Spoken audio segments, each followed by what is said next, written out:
Hi, so in today's episode, I wanted to talk about how do we trust our intuition?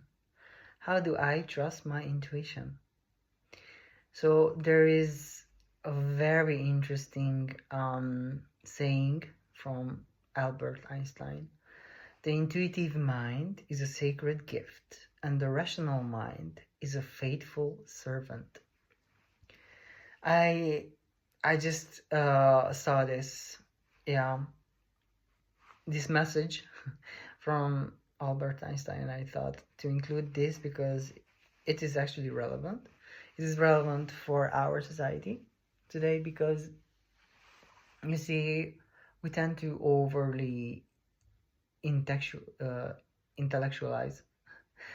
So we tend to overly intellectualize everything, everything we do, everything that has been said to us, or the messages, or symbols, or everything that is going on actually. So yeah, the rationale, the rational mind has its own place, of course, but how do we make the connection with our intuition? Because trust, it is a complex, like a logical um, reasoning, I would say. So we actually, when we trust somebody, this has a mental process. That's what I wanted to emphasize. Actually, it has a mental process, but it has also like a soul component, to it.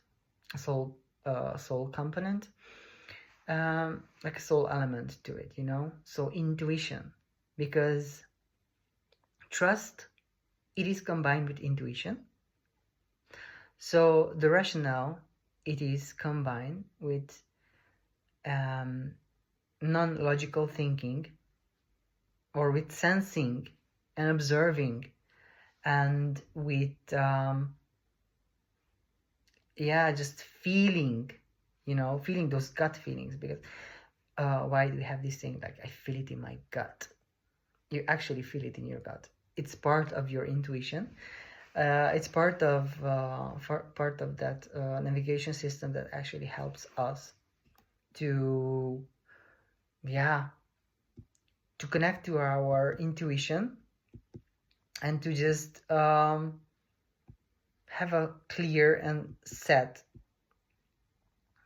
like boundaries with us and with others, regarding how do we present ourselves, and what kind of relationships do we have with each other, and also how do we express gratitude, for what we have, and what can we do when we just mix maybe anxiety or anxious self-talk with intuition, you know um, and here we tend to make a lot of like assumptions, and we just tend to mix it up. We just tend to mix it up, anxiety talk or anxiety self-talk with intuition. But these two are like two different planets, and I wanted to just bring your attention to how to find this intuitive part, or how to connect with your intuition overall.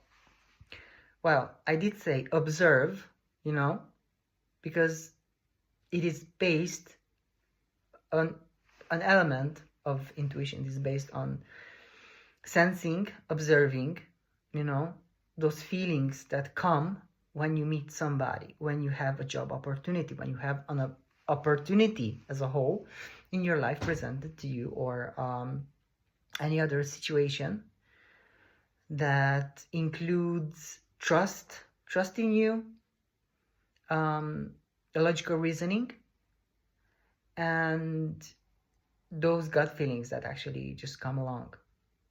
Well, the most important is listen to your body. Just listen to your body, before you make any decisions, before you give a response or reply to somebody or to a situation, or you are maybe you have a reactive day and you just lost your temper, and I don't know, you just need to take a step back, listen to your body, listen and observe how do you feel, how do your body feels overall, your muscles, where do you feel tension.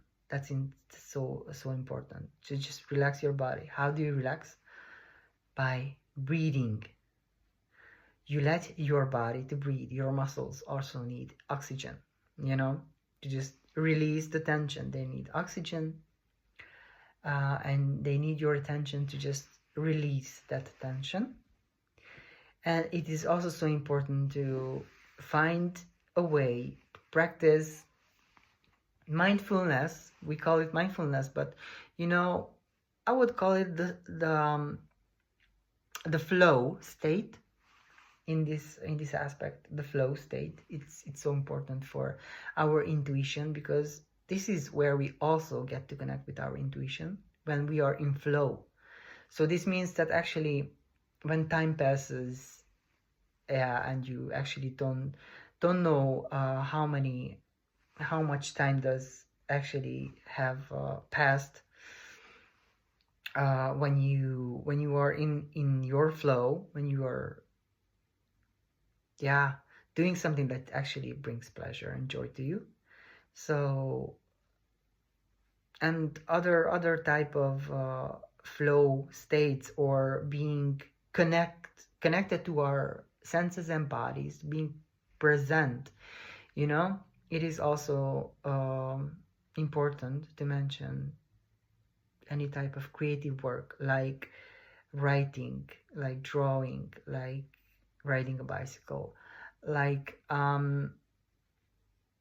eating something, and you just taste it with all of your senses. So actually all those creative ways for you to be present, but also enjoy to be present in the present moment. Okay, that is so important. And also to understand your ego. Having an ego, it's not a bad thing. We all have it. It's based on which actually capitalism works. We need it in order to create, to just have a system through we actually see ourselves and see others, so relate to others, but actually to have in our sense regarding intuition is to have a more integrative way of looking to the ego. So this means that I know I have it, but it's not my ego that actually runs the show. It's the observer that observes my ego and knows that I am in control, that I get to make the decisions that are good for me, good for the other persons, and to be mindful, that you have an ego, and you can just let it go. It also it has our identity and all the other stuff that it is important. And ask questions, and to just have a more like active way of expressing who you are, expressing your thoughts and expressing your emotions. It's so important to just tune in with our intuition. And when we express that I'm sensing this and this, is this true, or is it just something that I actually created in my mind? So thank you. I wish you a nice day. Bye.